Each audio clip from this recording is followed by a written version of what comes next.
Hello, Tom here, Northwest Trains, back in the loft for episode or part 29 of the loft layout. Now you can see in front of me we've got something new on the station. We're moved away from the harbour scene for now, and we've got a station departure board. Now this was designed and made by a friend of mine called Dave, and so he kindly made this prototype for my layout. Now I've mentioned in the past the layout's loosely based on the Lakes coastline, very loosely, but so I thought I was just going to get a generic sort of board, and he basically said, you know, what line do you want to run it? So we've actually got Carlisle, basically Carlisle to Lancaster line here, and not only that, it runs on the Wi-Fi, so we've also got the current time on it as well. We'll zoom in closer and see it in a sec. And it also works off a sensor, so when the loco comes into the station and stops, the signboard will say train has arrived, like the real thing. And I just think it's brilliant. You know, I'm made up with it. So but yeah, I just said I thought I'd do a little video on this because it's going to be a while before I do anything else on the layout anyway. I'm hoping to get a second for the other platform, and we'll show you a picture of the kit that it comes with. And you know, you couldn't get anything. Honestly, it's so simple to set up as well, because I hate doing electrics, especially with the lights and stuff. I only done it because I love seeing them in the dark. But yeah, it's brilliant. So we'll do a little close-up now and we'll show you how it works.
Okay, so we've got the main departure board there. We just try and zoom in so we can see it, and we've also got the sensor here.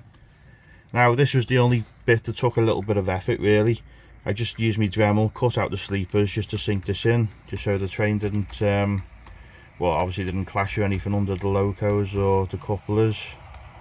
So that basically activates so that you know the train's arrived. We'll come back around in a sec once the train comes around again, and we'll see it on the board. Okay, we should see the sign change to arrive now if I can get it to zoom in. There we go. So it's obviously going to change because the loco's not stopping. Now, oh, that's brilliant design that. I'll weather this up as well, but you can get different colours. You don't have to have yellow, but I thought it looks alright. You know, you do see stuff like that on the track. So yeah, that's a nice little addition to the layout. So we got two of them in together. I might not even leave it in that place. It was the only thing I could think of at the time. I was thinking of placing it here, but I thought, you know, people coming into the station, if they're going to go over the footbridge, the first thing they're going to do is look at the departure board. So bit of a, you know, not 100% sure on that yet, but for now it's staying there. I can easily fill in the hole in the platform. Okay, again, this is just temporary. Ignore all these other wires, that's just my mess from point motors and so on. But this is the box. I've just screwed it on there for now. It's self-explanatory. So you got a few wires there, and just show you the instructions. So again, everything's coded on the main box there, so you know exactly where to put the wires. Nice and easy. It's not, not complicated at all, and it's just powered by a USB. I've just got it connected to a plug socket for now, but you know, you could do all sorts of it. So again, I think that's brilliant. We'll do a few shots of the 156 arriving under partner station with the sound. I'll try and get it decent clip of it. It's hard to get this camera to do it justice really. If I had a better camera I'd probably do it, but you get the idea. Okay, not much new here at the moment. We've got a modern vintage train on the Heritage line today. We've got a visiting HST restored in its Virgin East Coast livery. So on the main line we'll have the Network Rail one running again, as well as the Pullman. So we'll do a little running session at the end as always. Over here we've got a dismantled up shed as part of the scenery there for the layout. We've got a coach and some sleepers, a few workmen, a few more figures added, but apart from that I still need to paint up all the boats properly and the accessories. We've got a little canoe here, again it's just temporary, just adding to the scene. I'm just playing around where I want the boats, because once I put the realistic water on it'll pretty much stick them in place. So just toying around with where I'm having everything at the moment. We've got a little fisherman here, again just temporary, but I've got loads of these little figures now and I want to start putting them where they're going to be going anyway. So yeah, gonna have another look over here now, a few bits and bobs that I've picked up from the Preston show a couple of weeks ago. Right, let's just take a quick look at what I got from the Preston show a couple of weeks ago now. Got a few bits and bobs, so we'll see more of this on the next N-Gauge layout update. But I used to have the 00 gauge version of this, Freightliner Challenger, and it's a dummy loco.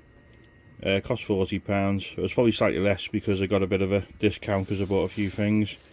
So I like the idea of something a bit different, like so if the train's broke down we can have a rescue loco coming to fetch it and so on, or have a loco convoy. So we'll see that on the next update on the N-Gauge layout.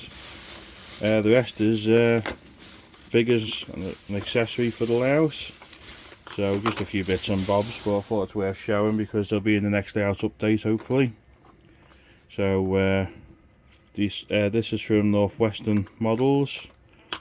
Again, it does loads of nice little accessory sets. I forget how much this was now, but it wasn't much, a couple of quid.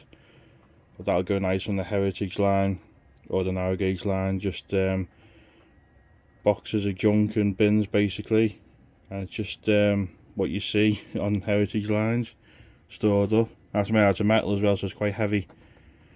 We got some workman figures here. Again, thought these would be great for the narrow gauge line for the mine part of the railway, and by the harbour scene, and also might use one or two on the main siding on the layout. So we'll hopefully have them fitted next time. Another nice little thing for the very first bit of scenery I've done in the layout. We've got some sheep, so we've got a shepherd now and a dog, so we've got a nice little collie there. That was £3. I thought, yeah, that's a nice little addition. Again, I'm always looking for smartly dressed figures for my wedding scene by the church. That was £2.50. Someone sorting their shoes out, so I thought that would be good. And let's say a few people have pointed out they've got a figure doing a handstand, which are placed in different parts of the layout every now and then. But yeah, so that can either go on the platform somewhere, or it can go as part of the wedding scene, someone in the background. And we've also got some cyclists. Again, probably use 2 of them on the village town scene, and maybe 1 for the road behind the main station area. Again, they were £9.50. But yeah, just nice little added touches to the layout. So we'll just switch back a moment now.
Okay, just have another look at the destination board again. So here's a template of it, or prototype. So this one's a bit thicker than the one I've got over there, so the one I've got on the platform is more to scale, but just to give you an idea, being 3D printed out.